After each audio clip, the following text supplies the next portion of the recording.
Pois é, a Clarice Silveira. Estamos aqui nesse estúdio que nos acolhe, dando oportunidade para que a gente troque ideias e possa oferecer para o público uma visão mais prática a respeito daquilo que o Espiritismo propõe para nós em termos de vida. Esse programa é Espaço Interativo, está sendo desenvolvido por essa equipe que está do lado de lá também na parte técnica, no sentido de popularizar as ideias espíritas. Ideias profundas, que podem ser estudadas evidentemente em universidade, em qualquer plano do conhecimento humano, mas que foi proposta para chegar no social. Como é que vai você? Tudo bem? Tudo bem, Éder. Graças a Deus. E quando a gente responde tudo bem, é porque justamente dentro desse seu raciocínio, nós estamos trabalhando na doutrina espírita pela popularização dessas ideias que levam consolo, que elevam pessoas, famílias. Agora você cuida na parte espírita de uma área de profunda significação. E há muitas perguntas a respeito desse tema, família. Como é que o Espiritismo reconceitua a família? Reconceitua significa muda a maneira de ver a família. Tem novidade nesse sentido quando você fala em Espiritismo? Sem dúvida, porque o Espiritismo nos coloca diante de uma dimensão muito mais ampla e muito mais profunda quando se refere à família. A família já é considerada uma coisa muito importante na sociedade. Todos dizem, é a célula da sociedade. Mas eu acredito que a visão espírita nos amplia profundamente quando nos traz o conceito da reencarnação. Não estamos ali naquela família pela primeira vez. Estamos unidos para uma tarefa que muitas vezes não reconhecemos de pronto, mas que é muito importante. Um amigo meu, advogado até, de um papo sempre muito amigo, disse, Éder, você não acha que o Instituto Família está no fim? Eu achei a pergunta dele muito oportuna. O que você pode falar para nós a respeito disso? Eu digo que o Instituto de Família, Éder, está passando por uma transformação. Sempre passou por uma transformação, só que a transformação era mais lenta e nós não percebíamos. Agora, não é só na família. Em todos os sentidos, está tendo uma revolução no modo de ser, no modo de se relacionar. A família não foge a isso. Mas eu não acredito que ela esteja terminando. Pelo contrário, eu acho que ela está se firmando em novas bases sob certos aspectos até mais sólidos. Bom, nós estaríamos respondendo para um advogado. Sim. A tese família. Mas a dona Maria, a minha vizinha, vive perguntando para mim, o que o Espiritismo fala da família, a gente ser colocado embaixo do mesmo teto, com diferenças incríveis, que geram muitos problemas para a gente poder resolver, e a gente não sabe como e pergunta para Deus, por que comigo? Certo, nós precisamos pensar que é a diferença que provoca a evolução.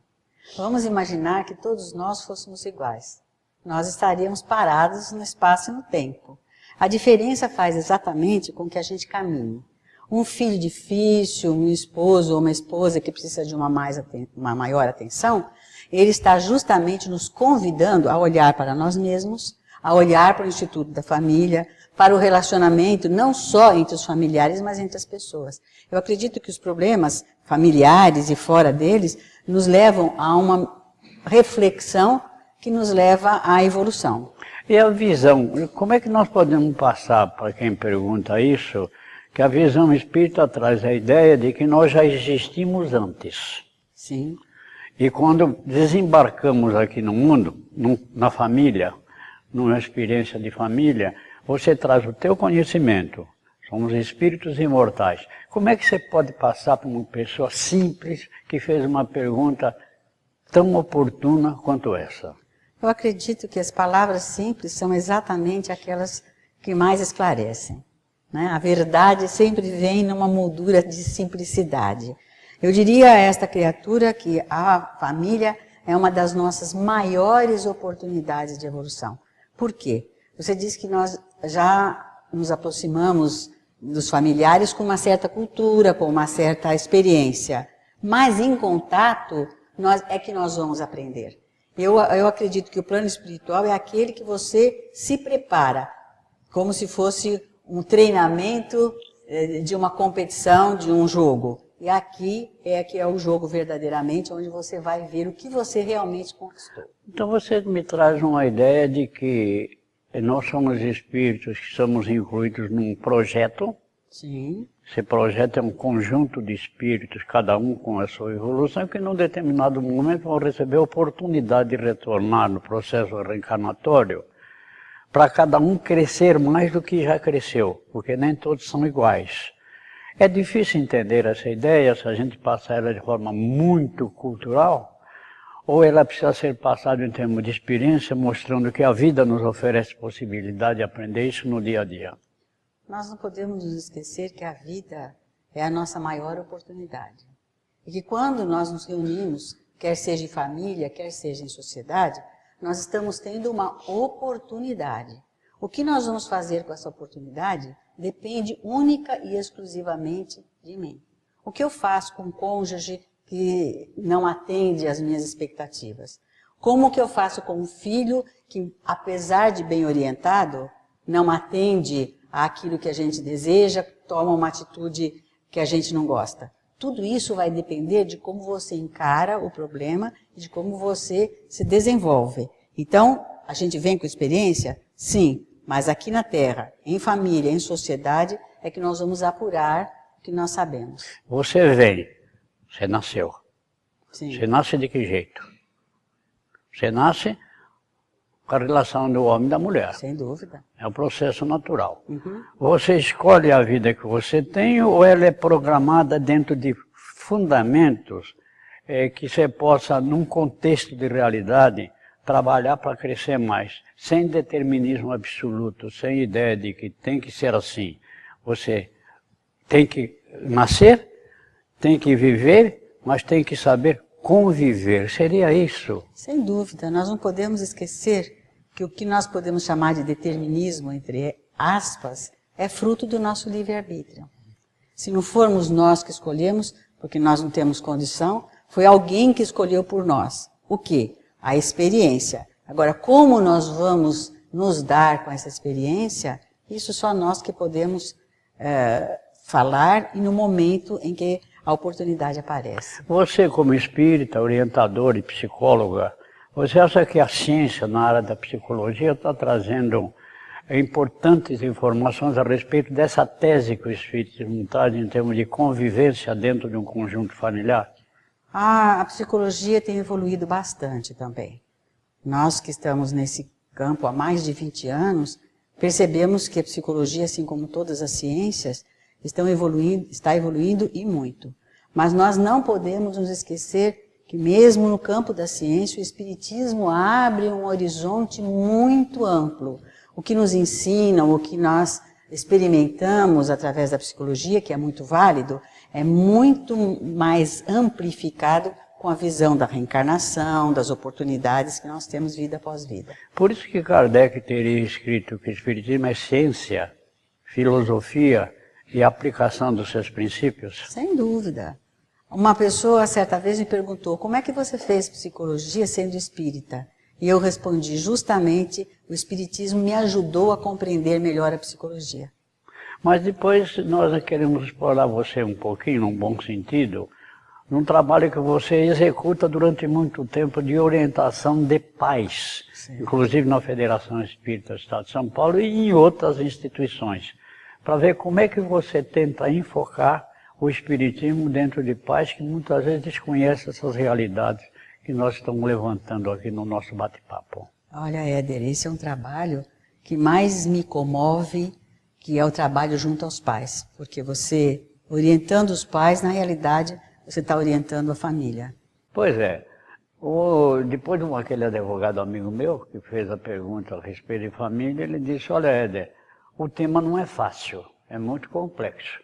Mas há uma lógica, ele não é espírita, há uma lógica nisso. Porque pelo menos a gente tem uma informação precisa a respeito da finalidade da vida. Eu achei a resposta dele, para mim, uma lição notável de alguém que não estava absolutamente interessado em se fazer espírita. mas estava levantando um tema em relação à criança, o jovem, a família, o casal, qual é a nossa responsabilidade e por que nós constituímos uma família. É tão profunda essa pergunta, Éder. A família é exatamente o lugar onde você vai aprender a conviver.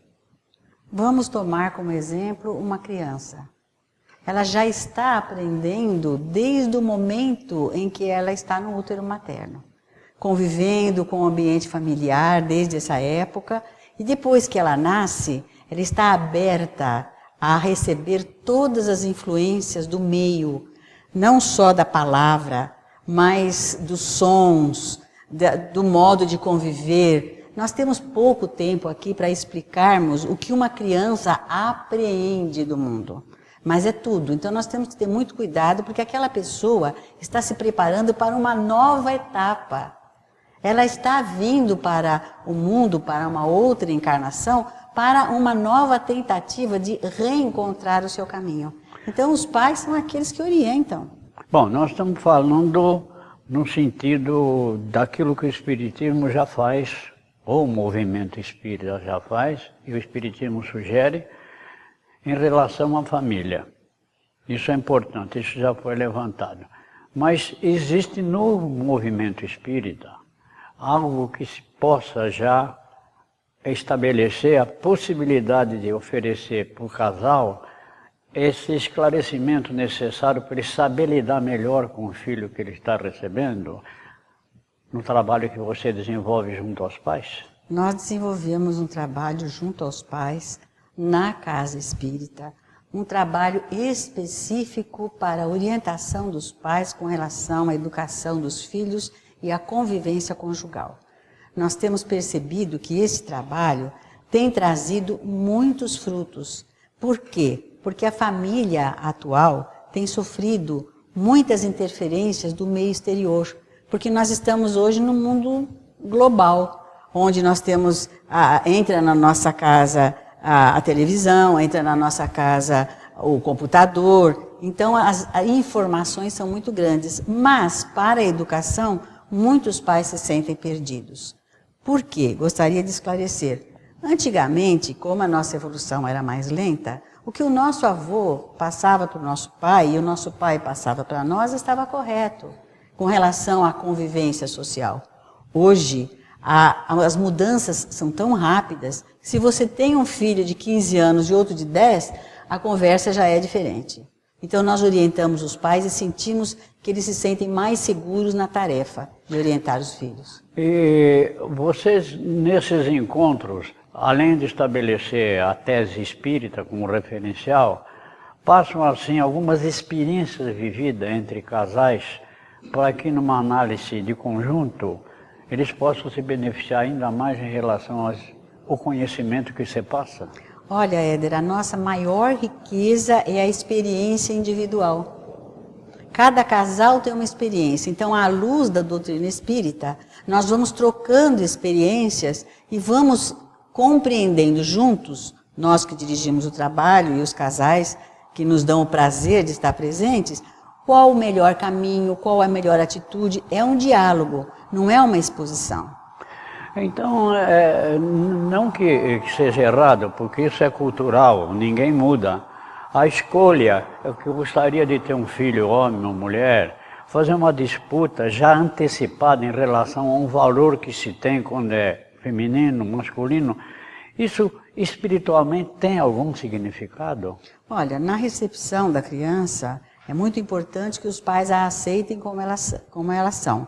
Não só sob o ponto de vista sexual, um menino, uma menina, né? Mas do ponto de vista de como eles procedem. Isto não significa que os pais devem aceitar passivamente o que a criança faz, principalmente quando ela tem atitudes que, segundo o entender dos pais, não está correta.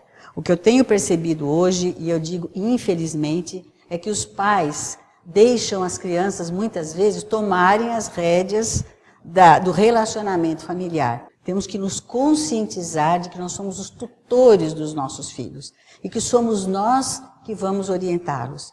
Mais tarde, eles vão tomar a atitude que eles acharem melhor.